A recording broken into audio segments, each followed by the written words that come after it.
Hey everybody, today we're going to be looking at some batteries. Alright, I seen Soul's video today. He posted a short kind of slamming Milwaukee for having giant fucking batteries and not getting with the times and making them smaller but keeping them just as powerful.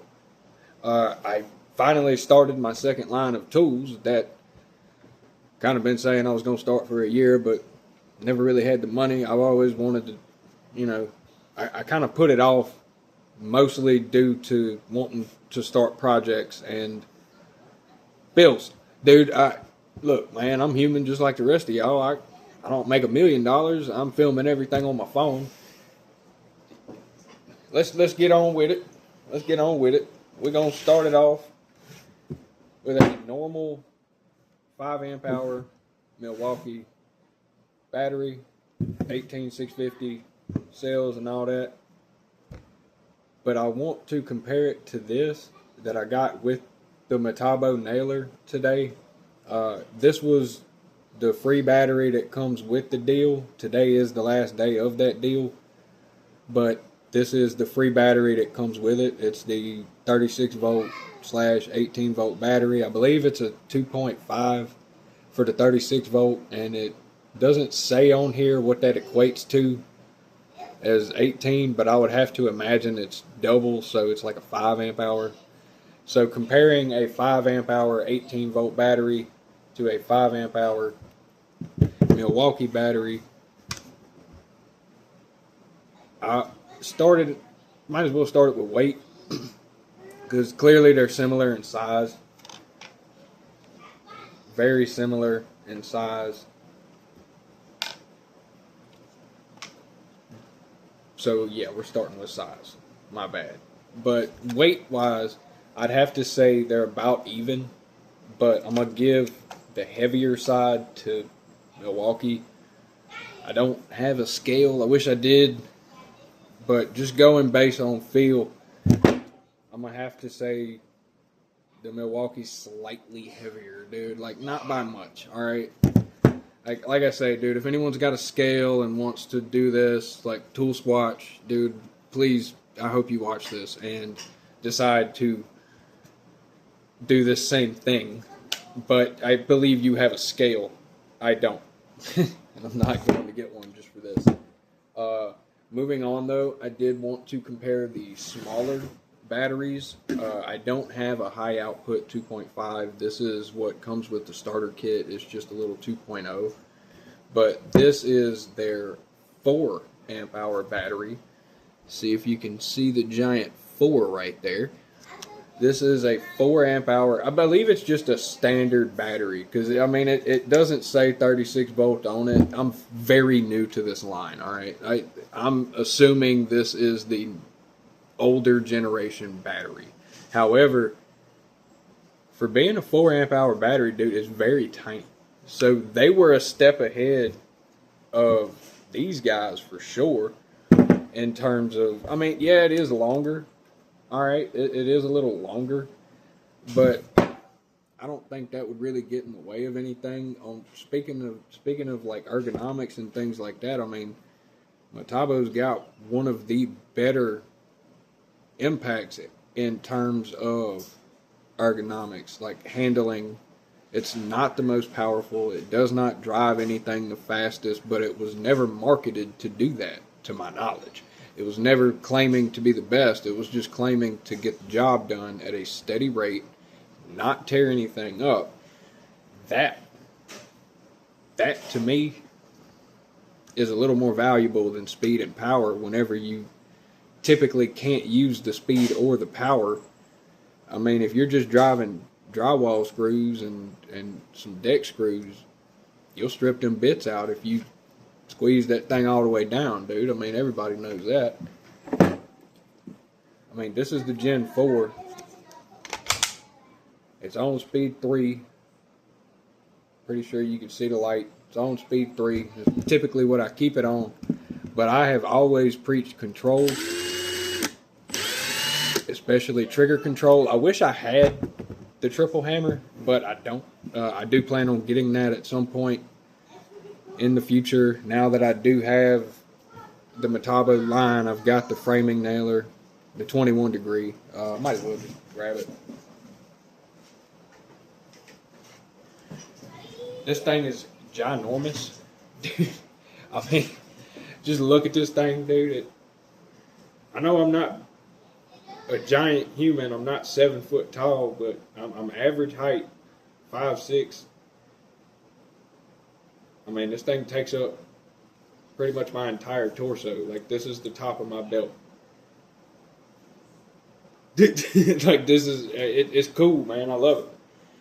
Like, I got to use it a little bit today. I am going to probably do some kind of a video with it tomorrow.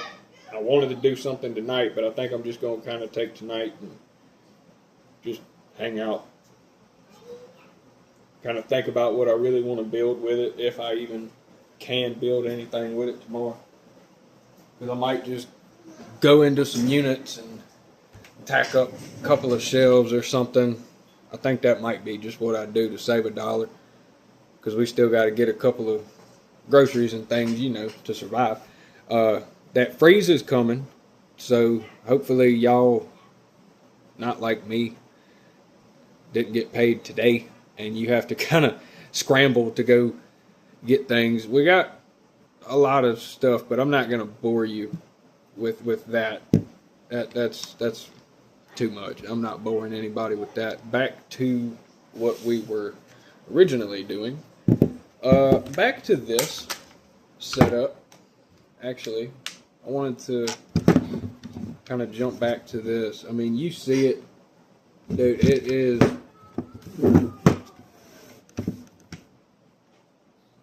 Actually, yeah, that's not a terrible idea. Let's take you off.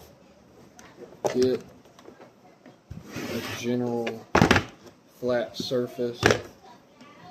You see it, the Milwaukee is slightly higher than the Metabo, but that's just the way they have the battery gauge thing. In terms of the connectors,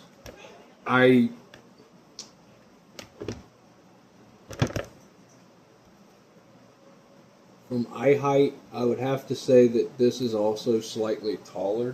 Do I have anything that I could just set there? Yeah, let's see that. Just to see what we're looking at here.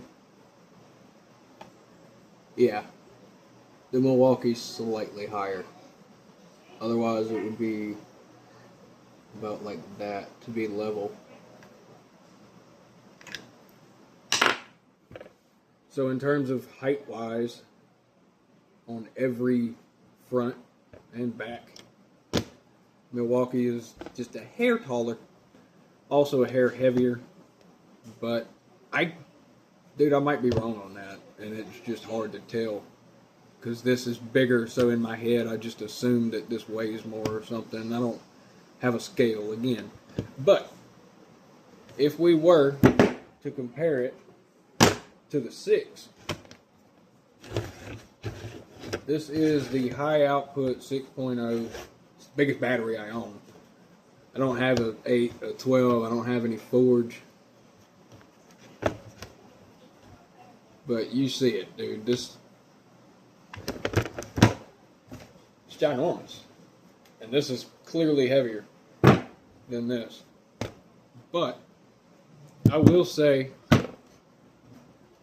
when looking at the smaller batteries of the bunch,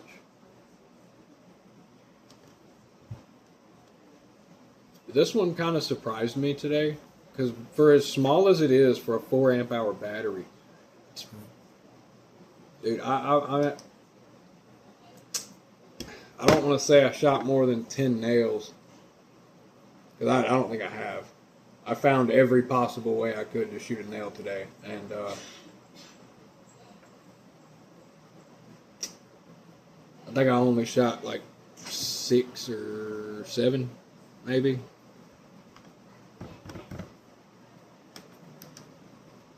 It is still fully charged, but that's because I don't have any other tools to run it on.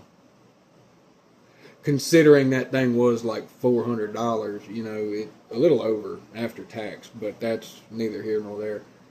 The deal was for $379. You get this battery. Dude, I have to say, I'm a fan. Dude, I'm a fan. That nail gun. I want to say this. Whenever you first get your nailer, and I don't know if it's like this with every brand, it's definitely not like this with every tool, but for that Metabo Gen 2 nailer, I'll get the part number later. I'm not grabbing it again. I want to get this out. I tried to chuck this battery, which was halfway charged, or at least that's what it was showing. Now it's fully charged. I tried to chuck it in there and get it to run. It would not. It would come on, but all 3 lights were blinking. The reset light, the red light was blinking on the left. The power button was just on, and the mode button was just on. It was blue. The power is green. It was just the red light was blinking at me, and I was confused. And we looked in the book, and the book said you have to fully charge the battery before the tool will operate. And I said, I've never seen a tool like that before. Ever. I've never seen, even if the battery's barely charged, blinking at you. I've seen drills, drivers come on. I've seen saws turn on, like circular saws turn on, sawzalls. Dude, pretty much every battery you get that comes with a tool is typically it's only got 1 bar, or at least that's what Milwaukee does.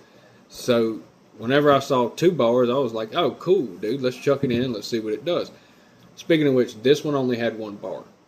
The little 4 amp hour only had 1 bar.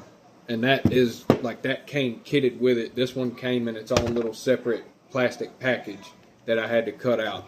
So I don't know if that had something to do with, maybe they have to, at the factory, half charge these or just get it to the second bar or something, it's at whatever the second bar is, right at 32% or some shit.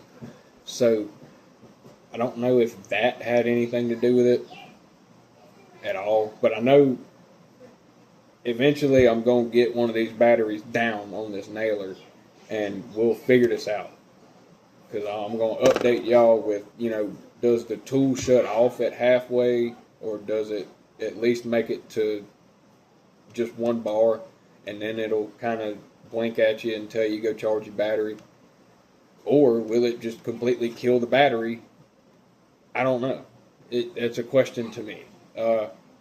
Hopefully it's not that once this gets to halfway, it'll shut off and you basically only get 2 bars worth of use out of it, and then you got to swap battery. That would kind of suck, in my opinion. That would suck, because that's pointless. At that point, why even kit it with this battery? You should have just kitted it with this battery and given you another one of these, if not for free, give it 50% off or something, dude. If you got to make your money, you got to make your money.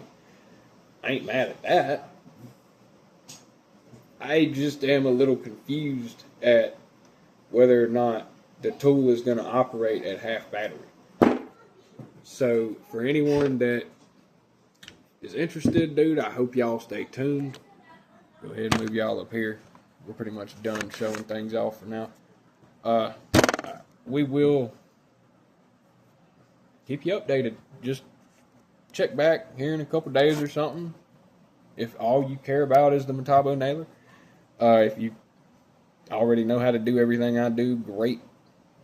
If not, check me out. I do quite a lot on a day-to-day basis. Sometimes I'm plumbing shit. Sometimes I'm painting. I don't really show a lot of painting. I've only done that once, and that was on a live. I don't do videos of painting. I do a lot of framing, carpentry, just projects. I'm starting to do more projects. Just check me out, man. And